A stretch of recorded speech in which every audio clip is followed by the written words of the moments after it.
Let's begin our exploration of Git by gaining an understanding of what it is and what it can do for you. Git is software that keeps track of changes that you make to files and directories, and it's especially good at keeping track of text changes that you make.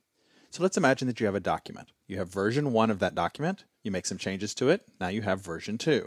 You make some more changes, and now you have version 3. Well, Git keeps track of those 3 different versions for you, and it allows you to move back and forth between different versions, to compare the different versions, and to see what changed between each one. Because what it does is manage versions for you, Git is referred to as a version control system, or VCS for short.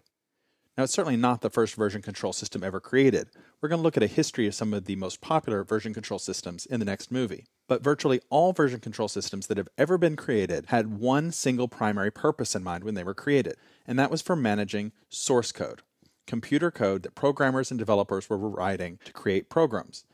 They wanted to be able to track the changes that they made over time as they added features, fixed bugs, and that sort of thing. So as a result, because that's its primary purpose, I would say 90 to 95% of the time, VCSs are used for source code management.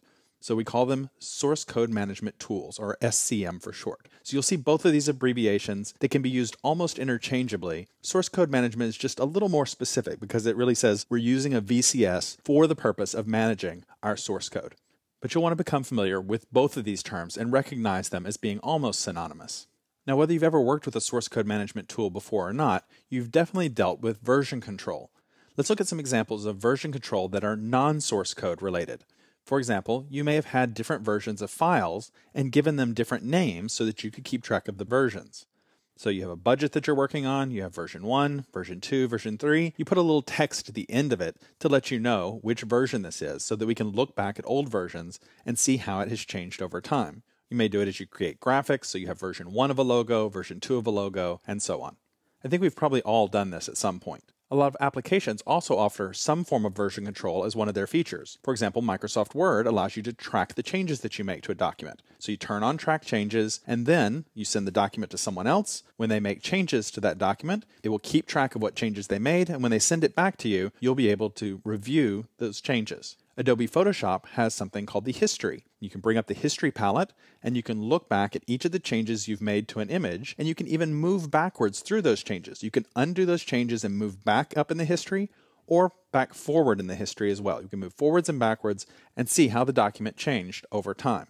Now, if you've ever worked with a wiki, like Wikipedia, then you'll know that there's also some form of version control that's there as well, so that when someone contributes a change to a wiki page, the editors have the ability to undo that change and go back to a previous version if they need to. We call that process rolling back to a previous version.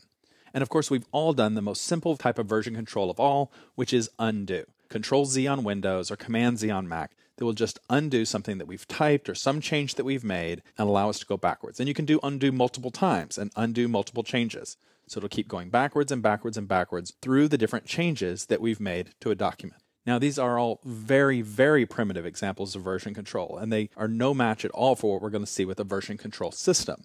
But I think they do provide useful metaphors for you to have in your head as to how we're keeping track of different versions, how we're tracking the changes that happen to the document, and how we're able to move backwards and forwards to the history to bring up different versions at different points in the change process. But I think they do still provide useful mental metaphors for you to have in your head to think about the way that a VCS works. Because ultimately, they're all doing the same thing. They're keeping track of different versions. They're allowing us to go forwards and backwards in time, to see different changes that have been made, and to even compare those changes between different versions. And that's what we'll be doing with Git. In the next movie, let's take a look at the history of some of the most important version control systems.